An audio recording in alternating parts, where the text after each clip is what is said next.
여러분, 혹시 남편의 불륜 상대에게 사줄 50억짜리 초호화 빌라의 보증을 서달라는 시어머니를 본 적 있으신가요? 제 이야기는 바로 그 황당한 저녁 식사 자리에서부터 시작됩니다. 상상조차 할 수 없던 그날 밤의 이야기. 지금 바로 들려드릴게요. 지훈아, 빨리 손 씻고 밥 먹어. 저는 남편 그릇에 랍스터 한 조각을 올려주었어요. 요즘 통회사 일이 힘들다고 했거든요. 몸보신이라도 시켜주고 싶었죠. 그런데 제 손이 그릇에 닿기도 전에 남편이 무의식적으로 그릇을 피하는 게 아니겠어요?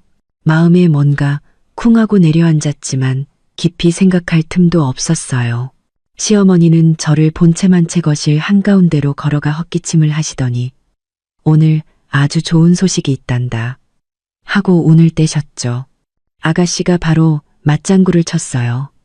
오빠, 엄마가 무슨 선물 사줬는지 맞춰봐. 남편은 랍스터를 씹으며 웅얼거렸어요. 어머니, 쓸데없이 돈 쓰지 마세요. 하지만 눈은 현관 쪽을 향해 있었죠. 뭔가 불안한 기색이 역력했어요. 내 선물이 아니야. 어머니는 남편을 흘겨보시더니 가방에서 열쇠 꾸러미를 꺼내 딸랑거리며 흔드셨어요. 이건 유나한테 줄 거다. 내가 판교에 빌라를 한 채 샀거든. 300평짜리 정원이랑 수영장도 딸린 걸로 말이야. 유나. 제 손에 들려있던 젓가락이 쨍소리를 내며 식탁 위로 떨어졌습니다. 최유나. 그녀는 남편의 비서였어요. 지난달에 서류를 전해주러 집에 온 적도 있었죠. 그때만 해도 어머니는 유나를 탐탁지 않게 여기셨는데 갑자기 무슨 남편의 얼굴이 새하얗게 질렸어요. 손에 쥔 랍스터 껍질이 바스러질 정도였죠. 그는 벌떡 일어나 어머니의 입을 막으려 했어요. 어머니, 미쳤어요? 무슨 말도 안 되는 소리를 하세요. 말도 안 되는 소리? 어머니는 아들의 손을 뿌리치셨어요. 열쇠 꾸러미가 하마터면 제 얼굴에 맞을 뻔했죠. 우리 유나가 얼마나 젊고 예쁜데 게다가 네 아이까지 가졌잖니. 이 시어미가 당연히 챙겨줘야지. 8개월만 지나면 너도 아들을 품에 안을 수 있을 거다. 임신이라니. 귀에 솜이 꽉 막힌 것처럼 아무것도 들리지 않았어요. 둔기로 뒤통수를 세게 맞은 것처럼 눈앞이 캄캄해졌죠. 남편을 쳐다봤어요. 그는 입술을 파르르 떨며 시선을 피했어요. 손가락으로 식탁보에 구멍을 낼 기세였죠. 그 어떤 설명보다도 확실한 대답이었어요. 심장을 얼음 송곳으로 꿰뚫는 듯한 고통에 숨이 막혔습니다. 식탁을 붙잡고서야 겨우 쓰러지지 않을 수 있었어요. 아가씨는 옆에서 손뼉을 치며 좋아했죠. 우와, 너무 좋다. 나 고모 되는 거네. 그 빌라 나도 가봤는데 지하에 와인 저장고도 있더라. 앞으로 파티는 거기서 해야겠다. 어머니, 그 빌라 얼마짜리예요? 남편의 목소리는 형편없이 떨리고 있었고 고개는 가슴에 파묻힐 듯 숙여져 있었어요. 비싸긴 50억밖에 안 해. 어머니는 대수롭지 않게 말하시더니 갑자기 저를 보며 눈을 가늘게 뜨고 웃으셨어요. 연우야, 네가 돈이 많은 건 나도 잘 안다. 대출 서류는 다 준비됐고 보증인 서명만 하면 된단다. 네가 좀 보증인이요? 저는 벌떡 일어났어요. 의자 다리가 바닥에 긁히며 날카로운 소리를 냈죠. 머릿속이 윙하고 울리며 터져버릴 것 같았어요. 남편의 내연녀가 살 빌라에 저보고 보증을 서라고요? 50억. 만약 대출금을 갚지 못하면 은행은 계약서를 들고 저를 찾아올 거예요. 지난주에 남편이 회사에서 복지 혜택을 신청해야 한다며 제 신분증을 빌려갔었는데 원래 이런 속셈이었던 거죠. 그 여자라니 무슨 말을 그렇게 하니? 어머니의 표정이 굳어졌어요. 우리 박씨 집안의 귀한 아들을 낳아줄 유나다. 우리 집안의 장손을 임신했단 말이야. 그래서 제가 보증을 서야 한다고요? 저는 어머니 손에 들린 열쇠 꾸러미를 노려봤어요. 온몸의 피가 머리로 쏠리는 기분이었죠. 제 돈으로 당신 아들의 불륜녀에게 집을 사주란 말씀이세요? 그때였어요. 남편이 갑자기 쿵 소리를 내며 제 앞에 무릎을 꿇는 게 아니겠어요? 무릎이 바닥에 부딪히는 소리에 저도 모르게 움찔했죠. 그는 제 바지를 붙잡고 눈물 콧물을 쏟아냈어요. 연우야, 내가 잘못했어. 정말 미안해. 정말 잘못했다고? 그건 실수였어. 실수? 저는 차갑게 비웃으며 뒷걸음질 쳤어요. 그래, 정말 실수였어. 그는 목이 맨 소리로 변명했어요. 지난번에 회식 때 술을 너무 많이 마셔서 어쩌다 보니 그렇게 된 거야. 유나한테는 아무 감정 없어. 내가 사랑하는 사람은 너뿐이야, 연우야. 우리 결혼한 지 5년이나 됐잖아. 내 마음 몰라. 어머니도 옆에서 거들었죠. 그래, 남자들이 뭐 다 그렇지. 가끔 실수할 수도 있는 거야. 마음만 집에 있으면 됐지. 그럼 그 아이는요? 저는 이를 악물고 물었어요. 한 글자 한 글자 내뱉을 때마다 목구멍으로 바늘을 삼키는 것 같았죠. 그 아이는 낳으면 우리 아들로 입양해서 내 아들로 키우면 되잖아.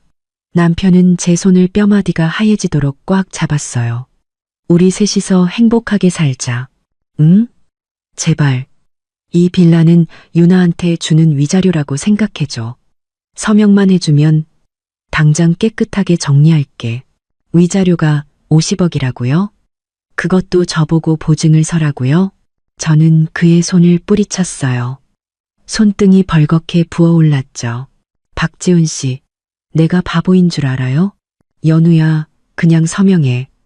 어머니가 대출 계약서를 제 앞에 던졌어요. 안 그러면 은행에서 이 집까지 뺏어갈 판이야. 지훈이가 길거리에 나앉는 꼴을 보고 싶어? 아가씨도 한몫 거들었죠. 새언니, 그냥 서명 하나 하는 건데 뭐가 그렇게 어려워요? 언니네 집 돈도 많잖아요. 그깟 돈 좀 아깝다고 이러는 거예요? 우리 오빠가 언니한테 얼마나 잘했는데 이렇게 매정하게 굴 수 있어요? 남편은 제 앞으로 기어와 이마가 바닥에 닿을 듯 절을 했어요. 연우야, 제발 한 번만 용서해줘. 앞으로는 정말 너만 보고 살게. 월급 통장도 너한테 다 맡기고 퇴근하면 바로 집으로 올게. 다시는 유나랑 연락 안 할게. 제발 나 좀 살려줘. 다시 시작할 기회를 줘. 저는 눈앞에서 무릎 꿇고 우는 남자와 그 옆에서 당연하다는 듯 저를 몰아세우는 시어머니와 아가씨를 번갈아 쳐다봤어요. 기가 막혀서 말이 나오지 않았죠. 바람을 피운 것도 저를 속이려 한 것도 저들인데 이제 와서 저보고 용서해달라니요. 심지어 자신들이 만든 구렁텅이를 제 돈으로 메우라고요? 박지훈 씨. 저는 얼음장처럼 차가운 목소리로 한 글자씩 끊어 말했어요. 이 서류 절대 서명 안 해요. 그리고 이 결혼 반드시 끝낼 겁니다. 말을 마친 저는 저를 막아서는 시어머니를 밀치고 가방을 챙겨 문 밖으로 뛰쳐나왔어요. 따가운 햇살이 온몸에 내리쬐었지만 조금도 따뜻하지 않았어요. 온몸이 얼음굴에 빠진 것처럼 차갑게 떨렸죠. 가방 속에서 휴대폰이 울렸어요. 엄마였죠. 저는 심호흡을 하고 전화를 받았어요. 여보세요 하고 말하자마자 참았던 눈물이 본물 터지듯 쏟아져 나왔어요. 전화기 너머로 들려오는 엄마의 따뜻한 목소리가 제 마음속의 불길을 조금씩 잠재워 주었어요. 울지 말고 일단 집으로 와. 엄마가 맛있는 거 해놨어. 저는 길가에 주저앉아 택시를 잡았어요. 다리가 후들거려 제대로 서 있을 수가 없었죠. 남편이 무릎 꿇던 모습, 시어머니가 계약서를 던지던 목소리, 아가씨의 비웃음 섞인 얼굴이 머릿속에서 계속 맴돌았어요. 깨어날 수 없는 악몽 같았죠. 기사님이 저희 동네 빌라 단지 앞에 차를 세우자 경비 아저씨가 서둘러 차단기를 열어주셨어요. 집에 환하게 켜진 불빛을 보자 코끝이 찡해지며 다시 눈물이 흘렀어요. 결혼할 때 저는 부모님께 말했어요. 남편 집안 형편이 넉넉지 않으니 비싼 신혼집은 필요 없다고요. 그냥 시댁의 오래된 아파트에서 살아도 괜찮다고 했죠. 부모님은 알겠다고 하셨지만 뒤로는 이곳에 단독 빌라를 사두셨어요. 딸 자식한테는 언제든 돌아올 자기만의 공간이 있어야 한다면서요. 그때는 부모님의 그런 행동이 불필요하다고 생각했는데 이제야 깨달았어요. 이곳이야말로 저의 진짜 집이라는 것을요. 초인종을 누르자마자 문이 열렸어요. 엄마는 아이보리색 실내복 차림에 머리를 편안하게 묶고 계셨죠.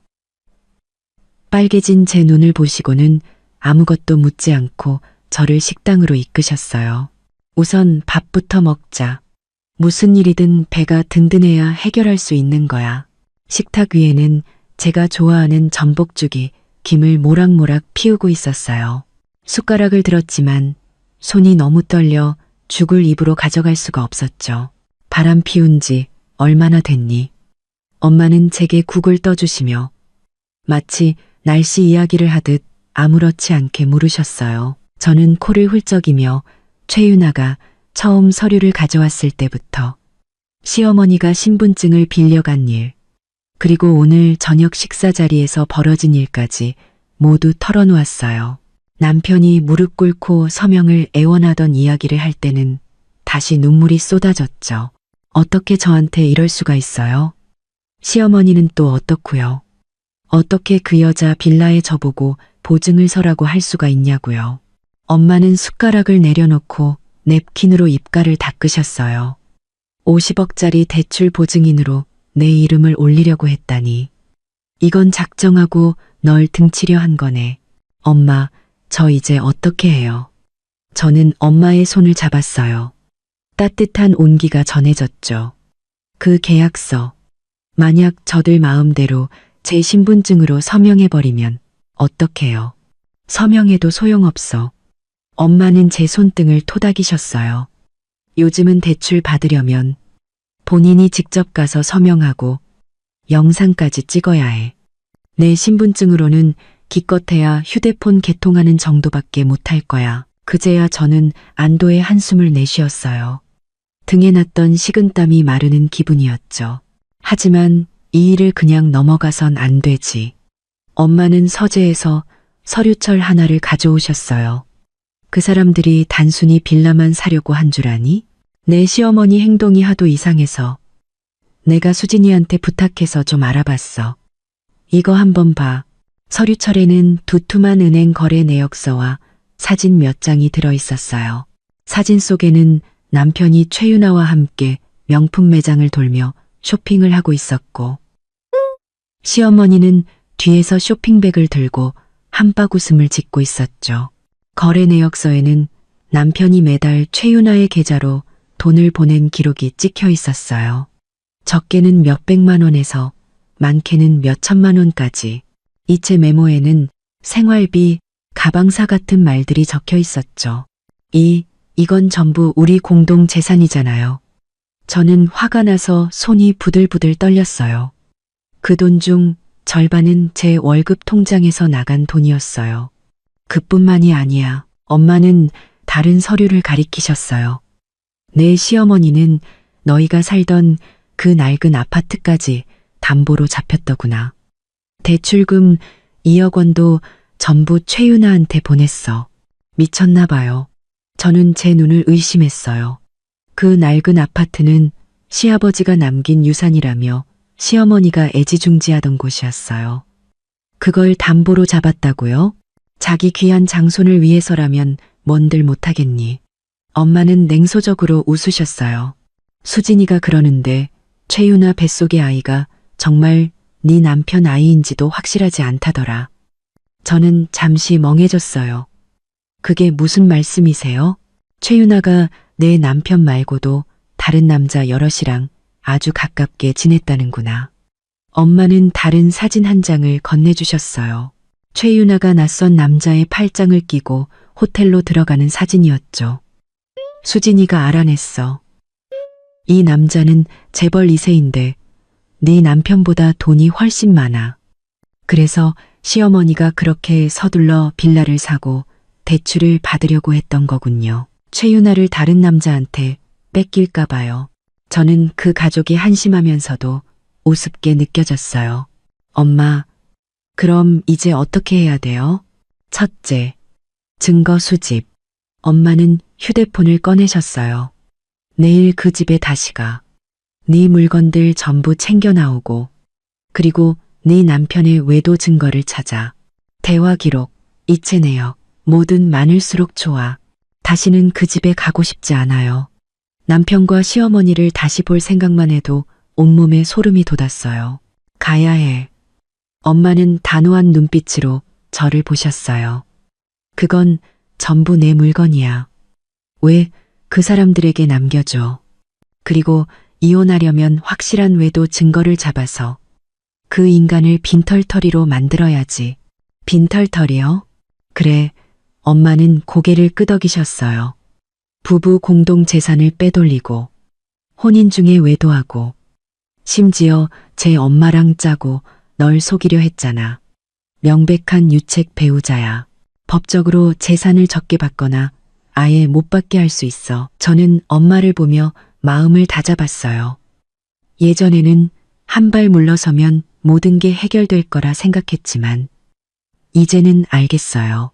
저런 인간들을 상대하려면 한치의 양보도 해선 안 된다는 것을요. 내일 수진이가 너랑 같이 갈 거야. 엄마는 서류처를 정리하셨어요. 수진이는 변호사니까 어떤 증거를 찾아야 하는지 잘 알 거야. 명심해. 그 사람들이랑 절대 싸우지 마. 무슨 말을 하든 무시하고 네 물건 찾는 데만 집중해. 네. 저는 고개를 끄덕이고 전복죽을 한 숟가락 떠먹었어요.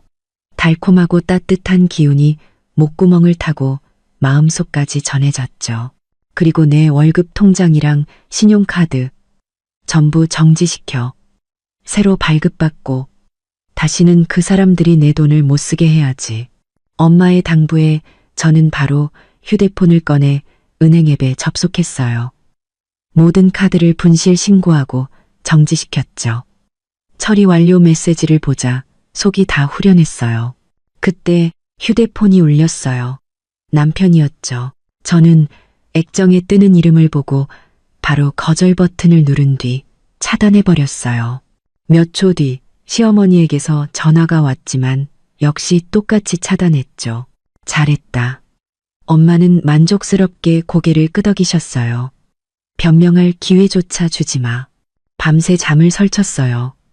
결혼 초 남편이 저를 안고 평생 잘해주겠다던 약속, 열심히 일해서 행복하게 해주겠다던 맹세들이 귓가에 맴돌았어요. 이제와 생각하니 전부 헛소리였죠. 다음 날 아침 수진이가 저희 집으로 왔어요.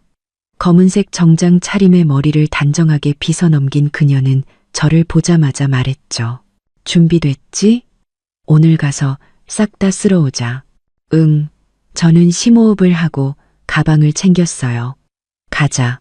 남편의 낡은 아파트 앞에 차를 세우고 잠시 망설였어요. 수진이가 제 어깨를 두드리며 말했죠.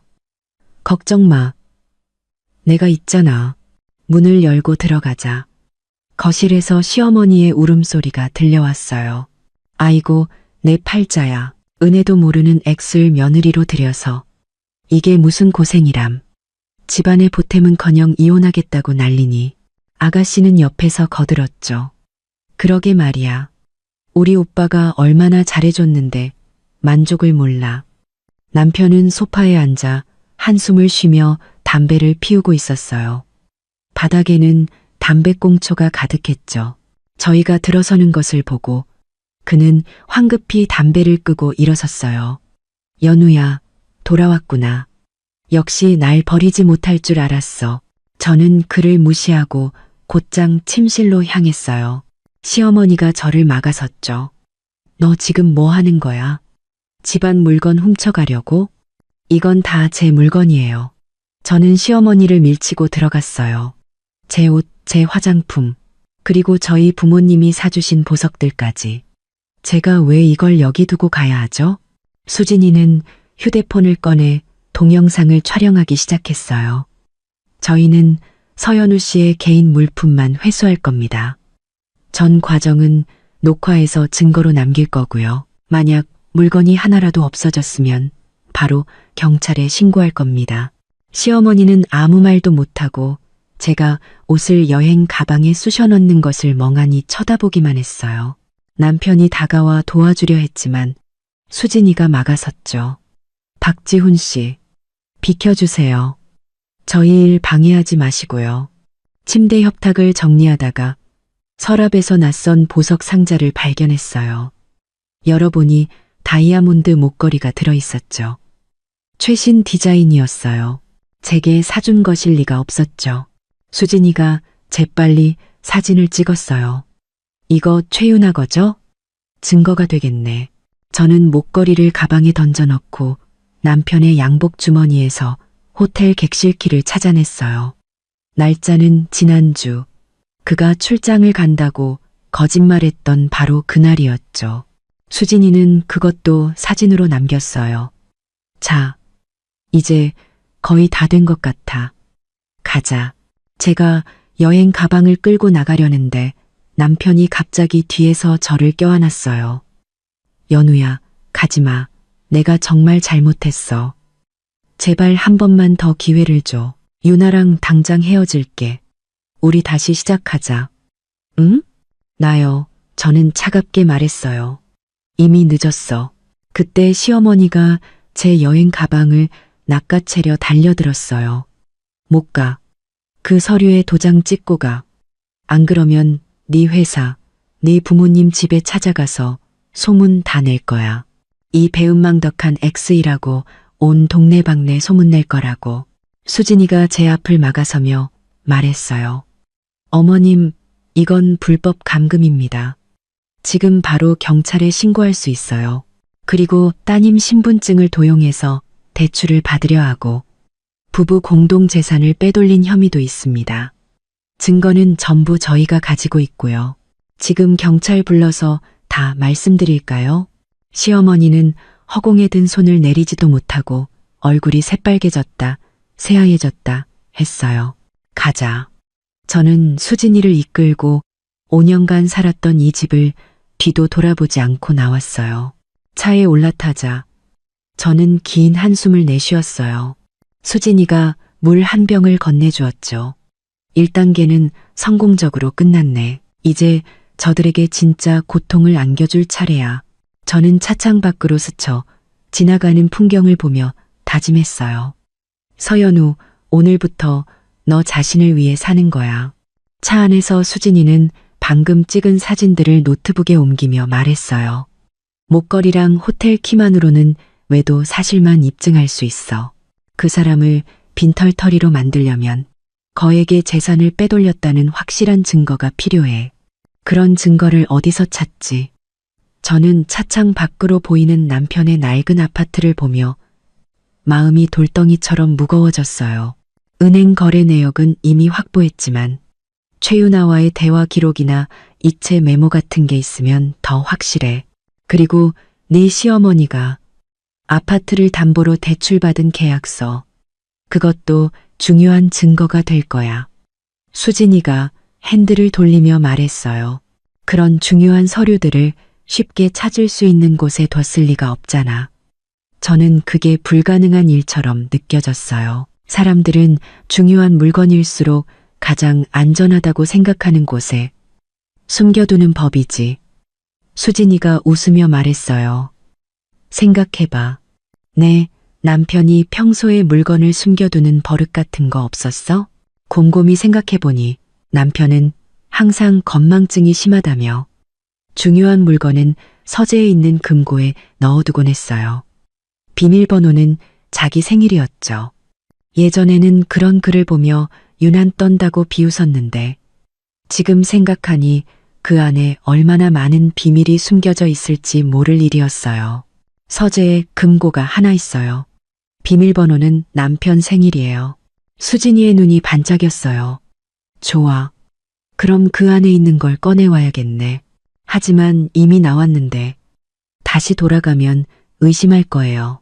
돌아갈 필요 없어. 수진이는 휴대폰을 꺼내 어딘가로 전화했어요. 내가 열쇠를 하나 복사해 올게. 내일 다시 가서 깜빡하고 두고 온 물건이 있다고 하면 돼. 다음 날 아침 수진이는 복사한 열쇠를 가지고 왔어요. 저희가 남편 집에 도착했을 때 집은 비어 있었죠. 아마 시어머니가 아가씨를 데리고 최유나를 만나러 갔거나 남편은 출근했을 거예요. 문을 열자 집안은 엉망진창이었어요.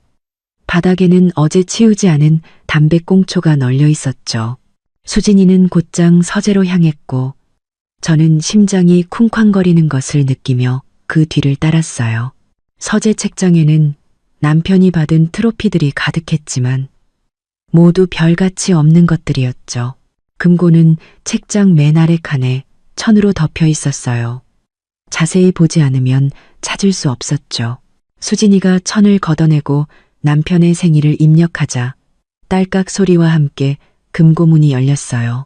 안에 있는 물건들을 보고 저는 숨을 멈췄어요.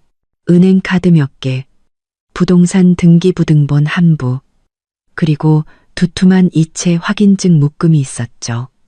맨 위에는 시어머니가 아파트를 담보로 받은 대출 계약서가 놓여 있었어요. 대출자는 시어머니였지만 수령이는 최유나의 이름으로 되어 있었죠. 역시 여기 있었네. 수진이는 휴대폰으로 모든 서류를 하나하나 찍었어요. 이체 확인증들 봐. 유나 생활비, 유나 빌라 인테리어 비용. 합치면 2억 원이 넘어. 전부 너희 공동 계좌에서 빠져나간 돈이야. 저는 최유나의 이름으로 된 등기부등본을 집어들었어요. 주소는 시어머니가 말했던 판교의 그 빌라였죠. 남편은 이미 빌라를 사서 등기까지 마친 상태였던 거예요. 대출을 받아서 사려 했다는 건 전부 거짓말이었어요. 어떻게 나를 이렇게까지 속일 수가 있지? 저는 화가 나서 온몸이 부들부들 떨렸어요. 등기부등본을 책상에 내던졌죠. 진정해. 이게 다 증거야. 수진이는 서류들을 원래 자리에 놓으며 다른 게 더 없는지 찾아보자고 했어요. 금고 안쪽 비밀 공간에서 저희는 USB 하나를 발견했어요. 수진이가 노트북에 연결하자 남편과 최유나의 대화 기록이 나타났어요. 내용은 차마 눈뜨고 볼 수 없을 정도였죠. 자기야, 그 지긋지긋한 마누라랑은 언제 이혼할 거야? 나 배도 불러오는데 계속 이렇게 몰래 만날 수는 없잖아. 최유나가 보낸 메시지였어요. 조금만 기다려. 그 여자 부모님이 돈이 많아서 쉽게 헤어지진 않을 거야. 돈만 빼내면 바로 이혼하고 우리끼리 그 돈으로 편하게 살자. 남편의 답장이었죠. 뒤이어 저를 속이고 돈을 뜯어낼 계획을 세우는 대화들이 가득했어요. 저는 그 대화들을 보며 눈물을 참을 수 없었어요. 남편은 처음부터 제 돈을 노리고 저와 결혼했던 거였어요. 이 대화 기록은 아주 중요한 증거야. 수진이는 USB를 챙겼어요. 두 사람이 악의적으로 공모해서 내 재산을 편취하려 했다는 걸 완벽하게 입증할 수 있어. 저희는 모든 것을 원래대로 되돌려 놓고 아무 일도 없었다는 듯 집을 나왔어요.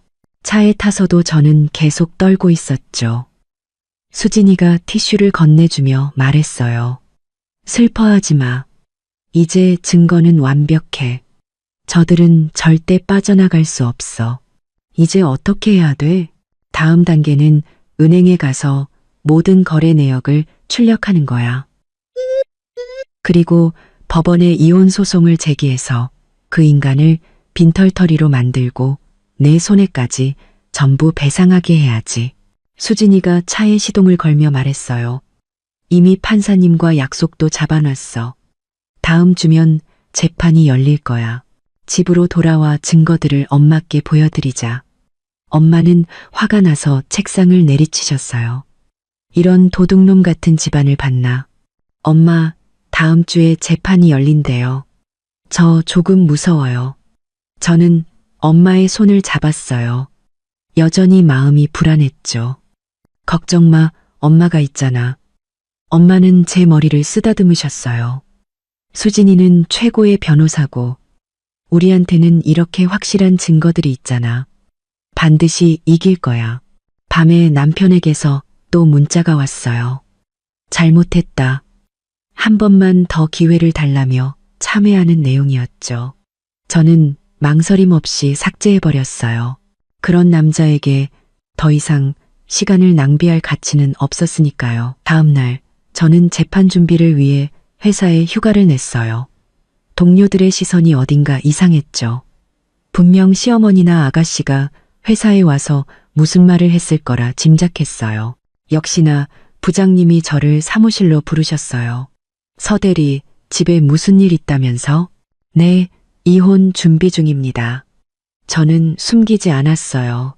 에휴, 부부싸움은 칼로물 100이라는데 서로 한 발씩 양보하면 되지. 부장님은 저를 설득하려 하셨어요.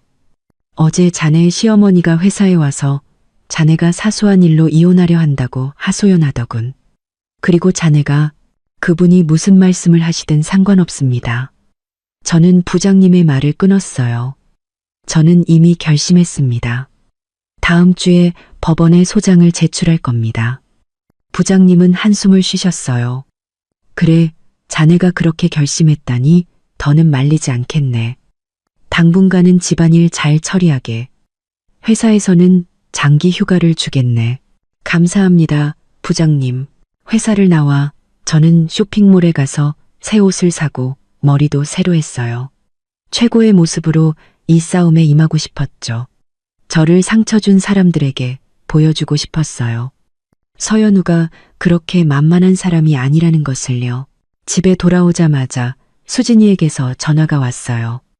방금 들은 소식인데 네 남편이랑 시어머니가 여기저기 돈 빌리러 다니고 있대. 최유나 태교 비용이 필요하다면서. 말이야, 정말 돈이 없나 봐. 꼴 좋네.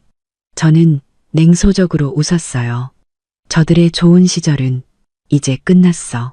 전화를 끊고 창밖의 햇살을 보며 저는 마음속으로 다짐했어요. 이 싸움 반드시 이긴다. 집에서 재판 준비를 하던 중 초인종이 울렸어요. 현관문 렌즈로 보니 시어머니와 아가씨가 문 앞에 서 있었죠. 둘 다 잔뜩 굳은 표정이었어요. 저는 문을 열지 않고 물었어요. 무슨 일이세요? 연우야, 문 좀 열어봐라. 할 얘기가 있다. 시어머니가 문을 두드리며 소리쳤어요. 한솥밥 먹던 식구끼리 꼭 법원까지 가야겠니? 아가씨도 거들었죠. 새언니, 왜 숨어서 나오지도 않아요? 엄마가 지금 속상해서 쓰러지기 일보 직전이라고요. 할 말은 법정에서 하시죠. 저는 더 이상 상대하고 싶지 않아 돌아섰어요. 문 안 열겠다. 이거지? 시어머니의 목소리가 갑자기 커졌어요. 좋아. 그럼 여기서 소리 지를 테다. 이 동네 사람들 다 들으라고. 네가 얼마나 배은망덕한 며느리인지 다 알려줄 거야. 결혼 5년 동안 우리 집에서 너한테 얼마나 잘해줬는데 이제 와서 돈 좀 생겼다고 우리를 쫓아내? 아래층에서 이웃들이 문을 여는 소리가 들렸어요. 수진이는 이런 사람들이 꼭 이런 식으로 나온다고 경고했었죠. 제 평판이 나빠지게 둘 수는 없었어요. 저는 이를 악물고 문을 열었어요. 시어머니는 들어오자마자 소파에 앉아 다리를 꼬았고 아가씨는 집안을 훑어보며 저희 집 크리스탈 샹들리에서 눈을 떼지 못했죠. 무슨 일이시죠? 저는 현관에 서서 앉으라는 말도 하지 않았어요. 그 대출건 때문에 왔다. 시어머니는 헛기침을 하며 어른 행세를 했어요. 연우야, 네가 아직 화가 난 건 알지만 그 빌라는 유나 이름으로 되어 있잖니. 대출금을 못 갚으면 은행에서 집을 뺏어갈 거야. 우리 박씨 집안의 장손이 길거리에 나앉는 꼴을 보고 싶어? 그건 두 분이 알아서 하실 일이죠. 저는 팔짱을 끼고 말했어요. 저와는 상관없습니다. 왜 상관이 없어? 아가씨가 소리쳤어요. 언니는 우리 오빠 아내잖아. 우리 박씨 집안 사람이라고. 오빠 일은 곧 언니 일이야. 저는 이미 이혼 소송을 제기했어요. 저는 휴대폰으로 법원에 접수 확인서를 보여줬어요. 법적으로는 곧 남이 될 거예요. 시어머니의 얼굴이 굳어지며 책상을 내리쳤어요. 법이다가 아니야. 네가 이혼 도장을 찍기 전까지는 박씨 집안 며느리라고. 그 대출 네가 반드시 보증서야 해. 안 그러면 나 여기서 한 발짝도 안 나갈 거야. 그러더니 정말 바닥에 주저앉아 눈물을 쏟아내기 시작했어요. 아이고, 내 팔자야. 아들은 마누라한테 홀려서 애미도 몰라보고 며느리는 은혜도 모르는 배은망덕한 X이고 지금 뭐 하시는 거예요? 저는 눈살을 찌푸리며 뒤로 물러섰어요. 저희 집에서 이러지 마세요. 이러면 어쩔 건데. 시어머니는 목청껏 울부짖었어요. 네가 서명 안 하면 내가 매일 여기 와서 올 거야. 내 부모님한테도 찾아가서 네가 나한테 어떻게 했는지 다 말할 거라고. 그때 다시 초인종이 울렸어요. 시끄러워서 이웃이 찾아온 줄 알았는데 문을 여니 수진이가 서류 봉투를 들고 서 있었죠. 저 사람들이 찾아올 줄 알았어. 수진이는 거실로 들어와 바닥에 앉아있는 시어머니를 보고 차갑게 웃었어요. 어머님, 지금 제 의뢰인을 세 번째 괴롭히시는 겁니다. 계속 이러시면 업무방해 및 협박죄로 고소하겠습니다. 시어머니는 울음을 뚝 그치고 수진이를 노려봤어요. 넌 또 뭐야? 네가 상관할 일 아니야. 저는 서연우 씨의 변호사입니다. 수진이가 서류 봉투를 탁자 위에 올려놓았어요. 법적인 문제라면 전부 저와 상관있죠.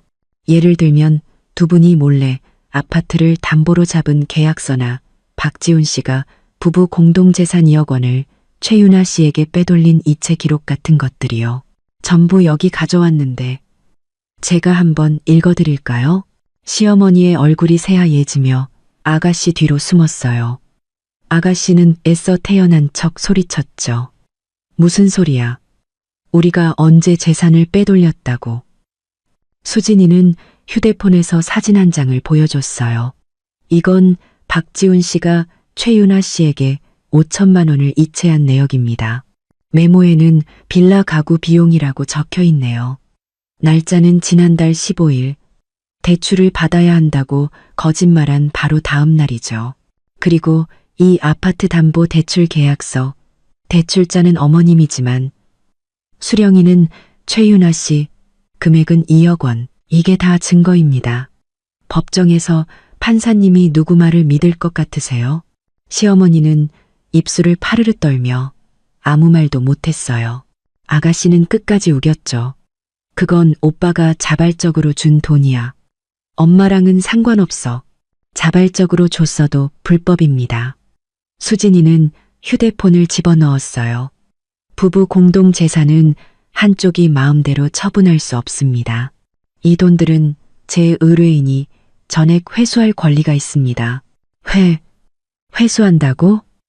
시어머니가 벌떡 일어났어요. 그건 전부 윤아 태교 비용으로 쓴 돈인데 어떻게 회수해? 그럼 최윤아 씨가 뱉어내야죠. 제가 차갑게 대꾸했어요. 아니면 두 분이 가진 다른 걸로 갚으시든가요? 시어머니가 갑자기 달려들어 수진이의 서류 봉투를 뺏으려 했지만 수진이가 몸을 피하는 바람에 바닥에 넘어지고 말았어요. 한 번만 더 손대면 바로 경찰 부를 겁니다. 수진이가 휴대폰을 꺼내자 시어머니는 겁을 먹고 아가씨를 끌고 허둥지둥 문 밖으로 나갔어요. 현관에서 저를 노려보며 소리쳤죠. 서연우, 너 두고 봐. 이대로 안 끝나. 법정에서 뵙죠. 저는 소송 서류를 흔들어 보이며 그들이 도망치는 뒷모습을 보고 문을 쾅 닫았어요. 수진이가 제 어깨를 두드리며 말했죠. 잘했어. 저 사람들 페이스에 말려들지 않았네. 네가 제때 와줘서 다행이야. 저는 안도의 한숨을 내쉬었어요. 등은 이미 땀으로 축축했죠. 이제 시작일 뿐이야. 박지훈 그쪽에서 분명 다른 수를 쓸 거야. 마음 단단히 먹어. 그때 제 휴대폰이 울렸어요. 모르는 번호였죠. 받아보니 최유나의 목소리였어요. 닭살이 돋을 만큼 간드러졌죠. 서연우 씨? 저 유나예요. 그녀는 가볍게 웃으며 말했어요. 지훈 씨 보증 안 서주신다면서요? 너무 그렇게 빡빡하게 굴 필요 없어요. 남자들 가끔 실수할 수도 있는 거잖아요. 그냥 눈 한 번 감아주면 될 일을. 당신이 뭔데 나를 가르치려 들어요? 저는 바로 쏘아붙였어요. 저는 지훈 씨가 사랑하는 여자이자 그 사람 아이의 엄마니까요. 최유나의 목소리가 차가워졌어요. 그 빌라는 지훈 씨가 저한테 해준 약속이에요. 만약 당신 때문에 이게 잘못되면 나도 평생 당신 이혼 안 해줄 거예요. 두고두고 괴롭혀 줄 테니 각오해요. 어디 한번 해보시죠. 저는 비웃었어요.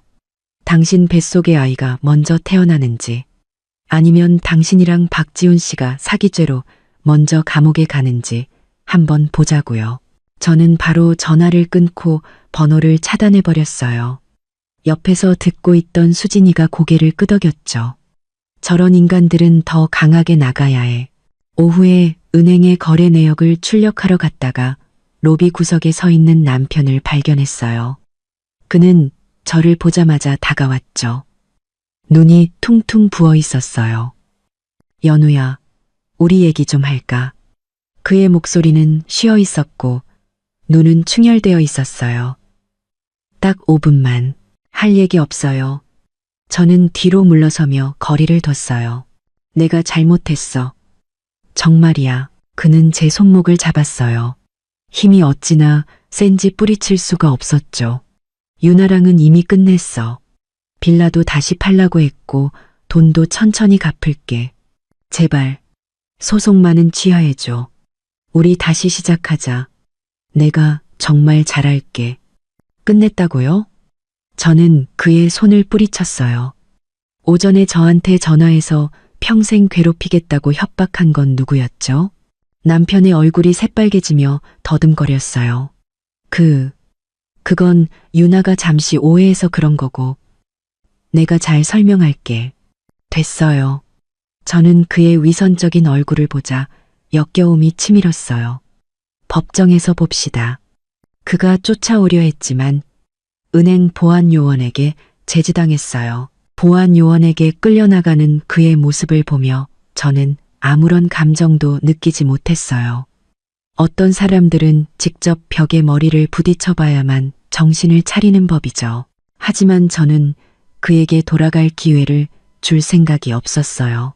집으로 돌아와 은행 거래 내역과 그동안 모은 증거들을 정리했어요. 두툼한 서류 뭉치를 본 엄마가 제 손을 잡으며 말씀하셨죠. 잘했다.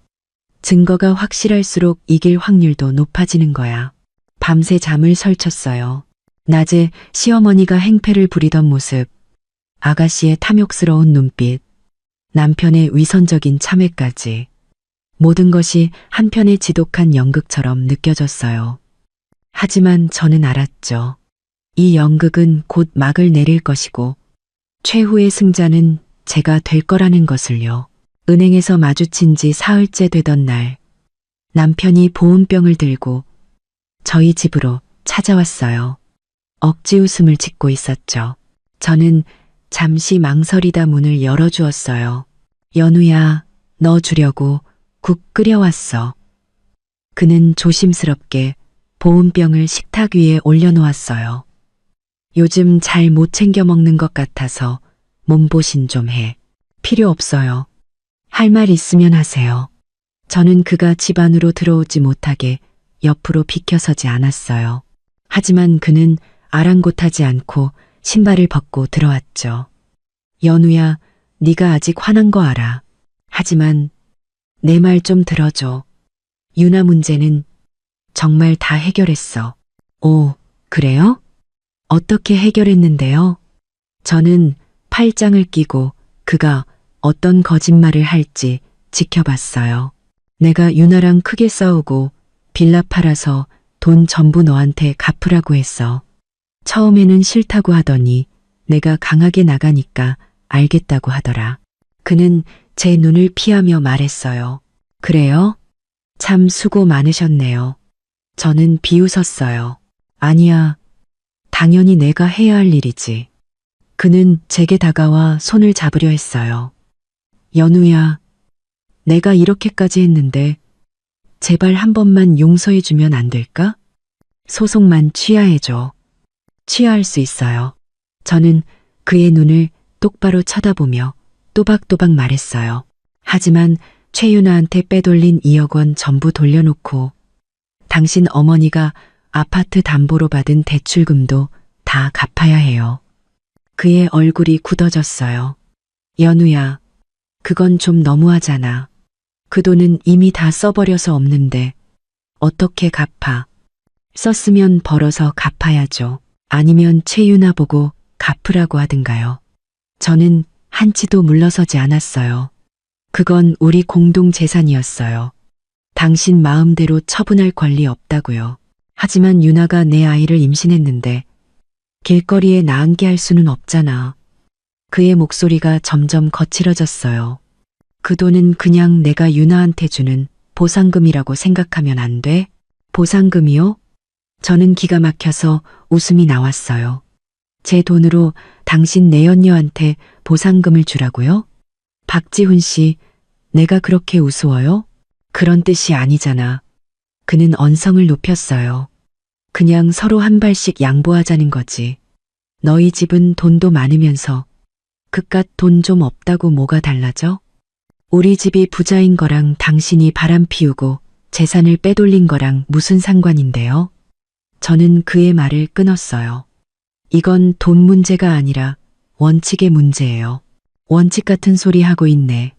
그의 표정이 순식간에 돌변했어요. 목소리가 얼음장처럼 차가워졌죠. 서연우, 내가 좋게 말하니까 네가 뭐라도 된 것 같아. 솔직히 말해서 너희 집 돈 보고 결혼한 거 아니었으면 내가 너 같은 여자랑 결혼했을 것 같아. 그 말은 날카로운 비수가 되어 제 심장에 밝혔어요. 저는 그제야 깨달았죠. 그가 처음부터 이런 속셈이었다는 것을요. 내 눈이 삐었지. 당신 같은 인간이랑 결혼하다니. 저는 그를 보며 마지막 남은 미련마저 버렸어요. 피차일반이야. 그가 비웃었어요. 넌 뭐 대단한 줄 알아? 집안에 돈 좀 있는 거 말고 뭐가 있는데? 성격은 더럽지. 애도 못 낳지. 내 돈 아니었으면 진작에 이혼했어. 지금이라도 늦지 않았네요. 저는 심호흡을 하며 애써 평정을 유지했어요. 법정에서 봅시다. 당신이 저지른 짓 반드시 대가를 치르게 해줄 테니까. 대가? 그가 더 차갑게 웃었어요. 네가 이길 것 같아? 우리 엄마가 그랬어. 우리가 끝까지 네가 자발적으로 준 돈이라고 우기면 판사도 어쩔 수 없을 거라고. 그리고 네가 이 일을 크게 벌이면 내가 네 회사, 네 부모님 집에 찾아가서 소문 다 낼 거야. 네가 애도 못 낳는 여자라고 소문내서 어디서 재혼도 못하게 만들어주겠어. 당신. 저는 화가 나서 온몸이 부들부들 떨렸어요. 두고 봐. 그는 식탁 위에 보온병을 집어던졌어요. 국물이 제 치마 위로 튀었죠. 이 결혼 그렇게 쉽게 못 끝내. 보증 서명 안 하면 내가 매일 네 회사 앞에 가서 널 기다릴 거야. 아예 회사도 못 다니게 만들어주겠어. 그는 말을 마치고 문을 쾅 닫고 나가버렸어요. 그 충격으로 벽에 걸려있던 액자가 떨어졌죠. 저는 엉망이 된 거실과 얼룩진 치마를 보며 눈물을 흘렸어요. 하지만 이번에는 슬픔 때문이 아니었어요. 분노와 안도감 때문이었죠. 그의 파렴치함에 분노했고 마침내 그의 진짜 모습을 알게 된 것에 안도했어요. 얼마 지나지 않아 수진이에게서 전화가 왔어요. 남편이 제 회사에 찾아와 제가 돈 때문에 이혼하려 한다. 아이를 낳지 못한다며 소란을 피웠다는 거였죠. 걱정 마. 보안팀에서 끌어냈고 부장님께도 다 설명해 드렸어. 수진이가 저를 위로했어요. 저런 인간들은 그런 식으로 널 압박하려는 거야. 절대 속아 넘어가면 안 돼. 알아. 저는 눈물을 닦고 단호하게 말했어요. 그럴수록 더더욱 대가를 치르게 해줘야지. 전화를 끊고 저는 엉망이 된 집을 치우고 엄마에게 전화했어요. 엄마는 전화를 받자마자 욕을 하셨죠. 그런 천하의 나쁜 놈을 봤나. 연우야, 걱정 마. 엄마가 절대 가만 안 있을 거야. 엄마, 괜찮아요. 그냥 너무 역겨워서요. 그런 놈은 상대할 가치도 없어. 엄마의 목소리가 부드러워졌어요. 내일 아빠랑 같이 법원에 가. 어디서 또 함부로 입을 놀리는지 보자. 전화를 끊고 저는 창밖의 밤하늘을 보며 마음을 다잡았어요. 이 싸움은 반드시 이겨야 해요. 저 자신뿐만 아니라 세상의 모든 나쁜 남자들에게 상처받은 여자들을 위해서라도요. 다음 날 아침, 아빠가 정장 차림으로 저를 찾아오셨어요. 걱정 마라. 아빠가 있다. 아무도 널 함부로 대하지 못할 게다. 아빠의 말에 마음이 든든해졌죠. 법원에 도착하니 남편과 시어머니가 이미 와 있었어요. 시어머니는 저를 보자마자 달려들려 했지만 아빠가 막아서셨죠. 어르신, 여긴 법원입니다. 행동 조심하시죠. 아빠의 낮지만 위험 있는 목소리에 시어머니는 기가 죽어 더 이상 다가오지 못했어요. 남편은 옆에서 제 눈치를 보며 고개를 숙이고 있었죠. 재판이 시작되자 수진이는 모든 증거를 제출했어요. 남편과 최유나의 대화 기록, 이체 내역, 담보대출 계약서까지. 남편과 시어머니는 끝까지 제가 자발적으로 준 돈이라며 대화 기록은 조작된 것이라고 우겼지만 명백한 증거 앞에서 그들의 변명은 힘을 잃었죠. 판사는 잠시 휴정을 선언했어요. 잠시 후 재판이 다시 열렸고 판사는 최종 판결을 내렸어요. 이혼을 허가하며 남편은 불법적으로 빼돌린 재산 2억 3천만 원을 저에게 반환하고 시어머니는 아파트 담보 대출금을 스스로 상환해야 하며 판교 빌라는 경매에 붙여 그 매각, 대금 전액을 저에게 지급하라고 판결했죠. 신우이의 절도 및 명예훼손건은 별도로 처리될 것이라고도 덧붙였어요.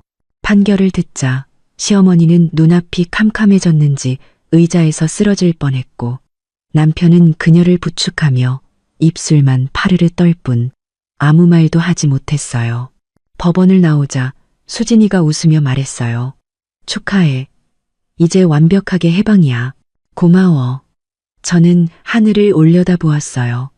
햇살이 유난히 따스하게 느껴졌죠. 그날 오후 사촌 아주머니에게서 전화가 왔어요. 시어머니가 작은아버님 댁에 찾아가 돈을 빌리려다 오히려 집안 망신시킨다며 쫓겨났다는 소식이었죠. 온 친척들 사이에서 시어머니는 이제 골칫덩어리로 전락해버린 거예요. 그날 저녁 엄마에게서 영상 통화가 왔어요. 빌라 경매 대금과 남편이 반환한 돈까지 총 30억 원이 넘는 돈이 제 통장으로 입금되었다고요. 이 돈은 네가 잘 가지고 있어. 다시는 아무한테도 속지 말고. 엄마의 당부에 저는 눈시울이 뜨거워졌어요. 그날 밤 새 아파트에서 저녁을 준비하는데 초인종이 울렸어요. 남편이었죠. 그는 과일 바구니를 들고 엉망인 모습으로 서 있었어요. 연우야, 제발.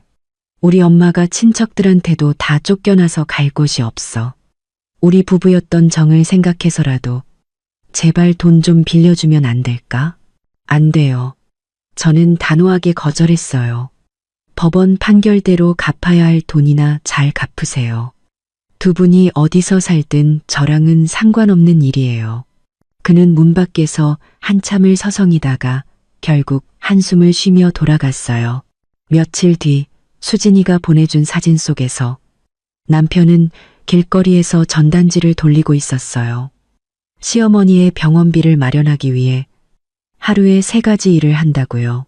저는 그 사진을 보고 아무런 감흥도 느끼지 않았어요. 모두 자업자득이니까요. 시간이 흘러 시어머니가 살던 작은 집마저 은행에 넘어가고 그녀는 길거리에서 폐지를 주우며 생활하게 되었다는 소식을 들었어요. 남편은 여전히 공사판을 전전하며 빚을 갚고 있었고 감옥에서 나온 시누이는 어디론가 자취를 감췄다고 했죠. 저는 아빠 회사에 새로 생긴 부서의 팀장이 되어 새로운 삶을 시작했어요. 어느 날 사무실로 낯선 주소에서 온 소포가 도착했어요. 남편이 보낸 것이었죠. 안에는 우리의 옛 사진이 담긴 앨범과 짧은 편지가 들어 있었어요. 연우야, 미안하다. 과거는 이 앨범과 함께 버리고 너는 꼭 행복해라. 저는 망설임 없이 앨범을 쓰레기통에 버렸어요. 과거는 과거일 뿐 더 이상 제 삶에 어떤 영향도 미치지 못했으니까요. 어느 주말 친구들과 함께 새로 개업한 레스토랑에서 식사를 하다가 우연히 옛 동창을 만났어요. 연우야, 너 정말 대단하다. 네, 전 남편이랑 시어머니 요즘 아주 비참하게 산다더라. 꼴 좋다. 그런가? 저는 웃으며 대답했어요. 다들 자기가 선택한 길을 가는 거지. 그나저나 너 요즘 정말 좋아 보인다. 얼굴에 빛이 나네. 응, 나 요즘 정말 행복해. 집으로 돌아오는 길, 저는 활짝 핀 해바라기 한 다발을 샀어요. 새집 거실에 해바라기를 꽂아두니 집안이 환해지는 것 같았어요. 활짝 핀 해바라기처럼 제 인생도 이제 막 새롭게 피어나고 있었죠. 저는 깨달았어요. 인생에서 나쁜 사람, 나쁜 일을 만났을 때 가장 좋은 복수는 미워하거나 원망하는 것이 아니라 그저 내 삶을 더 멋지고 행복하게 가꾸는 것이라는 것을요. 제가 더 높은 곳에서 더 아름다운 풍경을 즐기고 있을 때 그들은 여전히 자신이 만든 진흙탕 속에서 허우적거리고 있을 테니까요. 그게 바로 최고의 복수 아닐까요? 제 이야기는 여기까지입니다. 여러분도 혹시 힘든 시간을 보내고 있다면 기억하세요. 어둠이 깊을수록 새벽은 가깝고 모든 시련의 끝에는 반드시 눈부신 아침이 기다리고 있다는 것을요. 여러분의 빛나는 인생을 제가 항상 응원하겠습니다.